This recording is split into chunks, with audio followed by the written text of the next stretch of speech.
दोस्तों नमस्कार, स्वागत है आपका फैक्ट्स एंड पॉलिटिक्स में।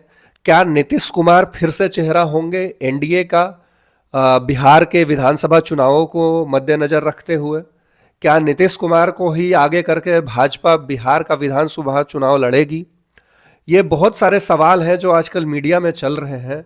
मीडिया में ये भी चल रहा है कि जो निशांत कुमार है, नीतीश कुमार के जो बेटे हैं, उनका भी राजनीति में आने का विचार हो रहा है। उन्होंने अपनी इच्छा भी जाहिर की है। मीडिया में ये रिपोर्ट्स चल रही हैं और जैसे ही ये रिपोर्ट्स आई, आरजेडी से लालू यादव के सुपुत्र तेजस्वी जी कहते हैं कि निशांत जो है हमारा दोस्त रहा है, हमारे पारिवारिक संबंध रहे हैं, तो उनको बिल्कुल राजनीति में आना चाहिए और आरजेडी ज्वाइन कर लेना चाहिए। मतलब वो ये तो कह रहे हैं कि निशांत जी आप राजनीति कीजिए, लेकिन आरजेडी से कीजिए।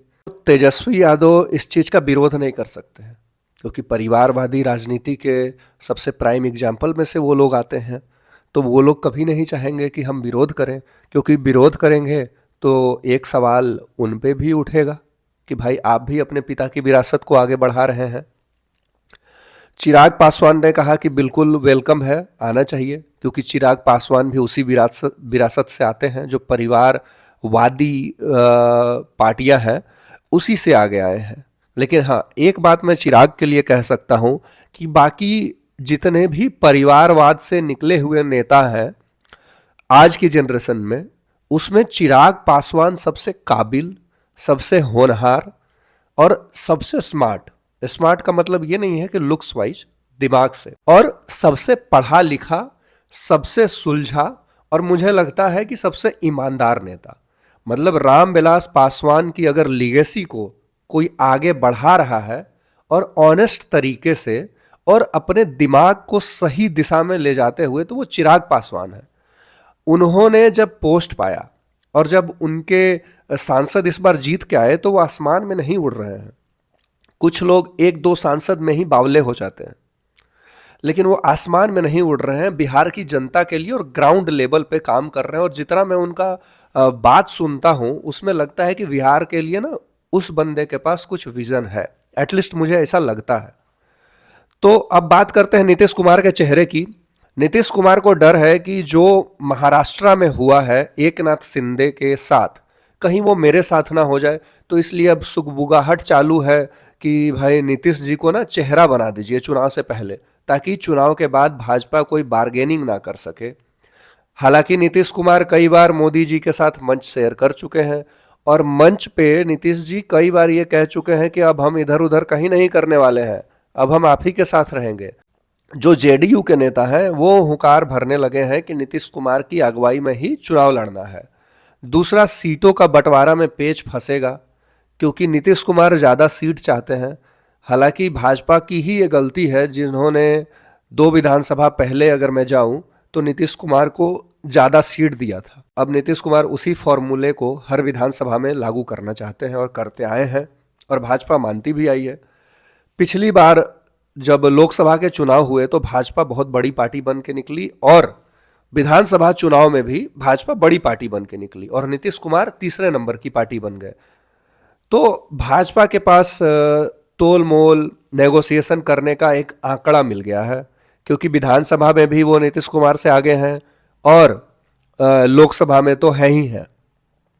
अब भाजपा ये चाह रही है कि नीतीश कुमार जो उम्र के इस पड़ाव पे हैं और एक बहुत बड़े एलआई रहे हैं, एनडीए में भारत की सरकार में अभी सेंटर में भी हैं, तो भाजपा के तरफ से भी कोई बयान नहीं आ रहा है, क्योंकि उसको पता है कि अगर सत्ता में हम आ सकते हैं तो बिना नीतीश कुमार की बदौलत हम सत्ता में नहीं आ सकते हैं। बिल्कुल वोट शेयर बढ़ सकता है, आप नीतीश कुमार से ज़्यादा सीट ला सकते हैं, लेकिन गवर्नमेंट फॉर्म नहीं कर सकते हैं। आज के डेट में एटलीस्ट ऐसा माना जा रहा है कि नीतीश कुमार खुद अब उस रौले में नहीं है जिस रौले में वो 10 साल पहले हुआ करते थे।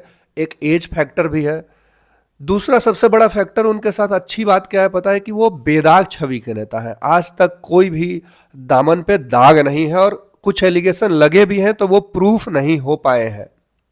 तो नीतीश कुमार बेदाग छवि के नेता हैं। दूसरा, भाजपा के साथ जब जब वो रहते हैं तो आरजेडी कहीं कोई मुकाबला नहीं कर पाती। तीसरा आरजेडी के साथ ये है कि संगठन कमजोर है। लालू यादव का अब वो बात रहा नहीं। तेजस्वी और तेज प्रताप उस लीगेसी को उस तरह से बढ़ा नहीं पाए जिस तरह से लालू और राबड़ी ने पूरे बिहार में बढ़ाया था, एक वर्चस्व कायम किया था। उसका कारण ये है कि तेज प्रताप जो हैं वो उतने काबिल नहीं बने जितना आज के डेट में तेजस्वी हैं। तो तेज प्रताप का जो प्रभाव है वो बहुत ज़्यादा बिहार पे है नहीं। वो एक सेकंड रो के लीडर बन के रह जाएंगे, या है, या अपने भाई के दम पे या अपने पिता के दम पे अब तक पोस्ट पाते आए हैं। उनका बिहार की राजनीति में कोई रेलिवेंस नहीं है। तेजस्वी के पास जरूर एक विजन है, लेकिन संगठन कमजोर है और बहुत साल से सत्ता से बाहर है। तो उनका जो एमओआई कॉम्बिनेशन है उस पे भाजपा प्लस नीतीश कॉम्बिनेशन बहुत भारी पड़ जाता है। लेकिन अब यहाँ पे पेच क्या है, भाजपा उड़ता तीर आज के डेट में लेना पसंद नहीं करेगी, क्योंकि महाराष्ट्र का जो स्ट्रक्चर था वो बिल्कुल अलग था और बिहार का जो स्ट्रक्चर है वो बिल्कुल अलग है। इसीलिए भाजपा का अभी तक कोई बयान नहीं आया है। पिछले विधानसभा में जाएं तो भाजपा की ज़्यादा सीटें आई थी, लेकिन भाजपा ने कहा था कि नीतीश ही हमारे मुख्यमंत्री रहेंगे, नीतीश ही चेहरा रहेंगे, ज़्यादा सीट लाने के बावजूद भी। लेकिन इस बार नीतीश कुमार स्वास्थ्य की वजहों से थोड़े लाइमलाइट में है, एज फैक्टर भी है और एक बदलाव का बयार भी है। तो भाजपा ये चाहेगी कि अगर विधानसभा में मेरे सीट ज़्यादा हैं, लोकसभा में मेरे सीट ज़्यादा हैं, तो अगर मेरे सीट ज़्यादा आते हैं तो मुख्यमंत्री भी मेरा होना चाहिए। दूसरा, अगर सेंटर से नीतीश कुमार गायब भी हो जाते हैं तो मोदी सरकार नहीं गिरेगी, सीटें जरूर कम हो जाएंगी लेकिन एनडीए की ही सरकार रहेगी। तो देखना दिलचस्प ये होगा कि बिहार में अब भाजपा आगे कैसे बढ़ती है, क्योंकि नीतीश कुमार का एक दबाव ये भी है कि आप घोषणा कीजिए, और भाजपा घोषणा कर नहीं रही है, क्योंकि भाजपा को ये लगता है कि अगर मेहनत हम करेंगे और सीटें अगर ज़्यादा ले करके आएंगे, एक बार नीतीश जी को हमने बना दिया है, अगर दूसरा बार भी हम उनको मौका दे देते हैं तो जो हमारे कार्यकर्ता हैं उनमें एक बहुत बड़ी निराशा आ जाएगी। तो मुझे लगता है कि जो 2 बजट सेशन में पूरे बजट का 45% हिस्सा बिहार को दे दिया गया, 2 बजट में लगातार, मखाना बोर्ड का चाहे आयोजन हो, चाहे एयरपोर्ट का एक्सपेंशन हो, चाहे नए आईआईटी का एक्सपेंशन हो, और जितने भी कॉरिडोर्स बनाने के जो एलोकेशन दिए गए बजट में, वो मुझे लगता है कि इस चुनाव में बहुत कारगर साबित होंगे। और बिहार को लेकर के इतना बड़ा बजट आज के डेट में या पूरे भारतीय राजनीति के इतिहास में कभी किसी ने नहीं किया है। तो मोदी सरकार ने बिहार के लिए तो पूरा खजाना खोल दिया है पिछले 2 बजट से, ये हर बच्चे बच्चे को पता है। अब मोदी जी उसको भुनाना जरूर चाहेंगे। आरजेडी सत्ता में इस बार भी नहीं आ रही है। बहुत लोगों को ये मिसकंसेप्शन है कि अगर कांग्रेस आ जाएगी और आरजेडी आ जाएगी तो नुकसान होगा। बिल्कुल नहीं नुकसान होगा, क्योंकि ये पिछले 3 विधानसभा का आप खेल देख लीजिए। आरजेडी बहुत जोर शोर से लड़ती है चुनाव, लेकिन वो सत्ता में नहीं आ पाती है, क्योंकि नीतीश कुमार और भाजपा का जो गठजोड़ है, जो इनका वोट शेयर है, वो 47-48% के करीब पार कर जाता है। तो अगर पूरा कंसोलिडेट वोट शेयर अगर नीतीश कुमार और भाजपा का मिला दें तो आरजेडी और कांग्रेस का चांस ही नहीं बनता है बिहार में। और मैं आज भी कह रहा हूं कि बिहार के विधानसभा चुनाव में भाजपा और नीतीश कुमार वाली सरकार ही रिपीट होगी, चाहे चेहरा भाजपा किसी को भी बदल दे। जो दिल्ली के परिणाम आए, जो हरियाणा के परिणाम आए और जो महाराष्ट्र के परिणाम आए हैं, वही परिणाम बिहार में भी आएंगे, क्योंकि जो सेंटर का फोकस है अब बिहार पे ज्यादा है।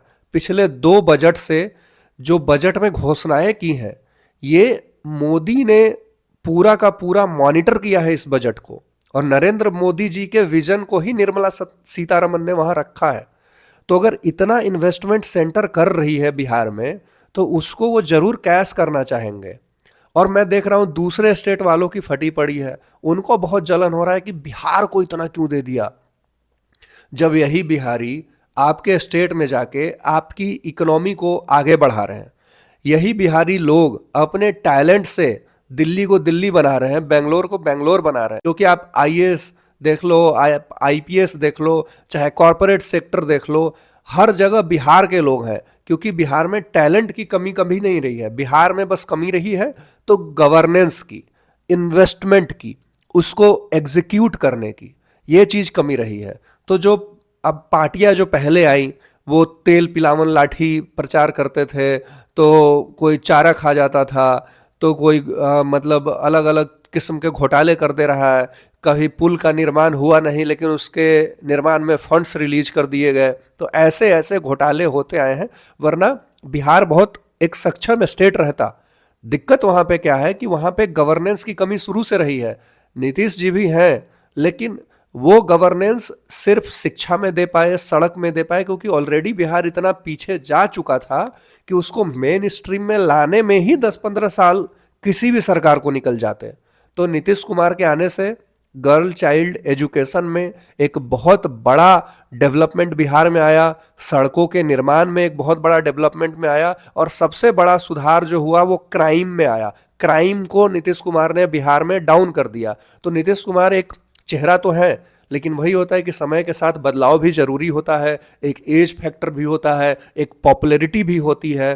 तो मुझे लगता है कि एनडीए की सरकार आ जाएगी। मुख्यमंत्री जो होंगे उस पे सस्पेंस जरूर रहेगा, और भाजपा अंत तक ये क्लियर नहीं करने वाली है कि मुख्यमंत्री कौन होगा, लेकिन जेडीयू और बीजेपी की ही सरकार बिहार में रिपीट होगी, क्योंकि उनका वोट शेयर बहुत ज़्यादा है। और जो बजट में एलोकेशन किए गए हैं, जब इनका संकल्प पत्र आएगा तो वो चेंज कर देगा सारे सिनेरियो को। तो तेजस्वी यादव फाइट बहुत अच्छा करेंगे, ऐसा नहीं है कि वो सीन से आउट हो जाएंगे, क्योंकि मेहनती लीडर वो भी हैं और ग्राउंड लेवल पे तो पकड़ है ही है। तो फाइट जरूर वो करेंगे, लेकिन सत्ता में वो नहीं आ पाएंगे। कमेंट सेक्शन में आप जरूर बताइएगा कि आप क्या इस राय से सहमत हैं। नीतीश कुमार को क्या फिर से चेहरा होना चाहिए, या भाजपा को अपना कोई मुख्यमंत्री का उम्मीदवार उतारना चाहिए। कमेंट सेक्शन में कमेंट करके जरूर बताइएगा। वीडियो को बहुत सारा प्यार दीजिए, लाइक कीजिए, शेयर कीजिए, सब्सक्राइब कीजिए। धन्यवाद।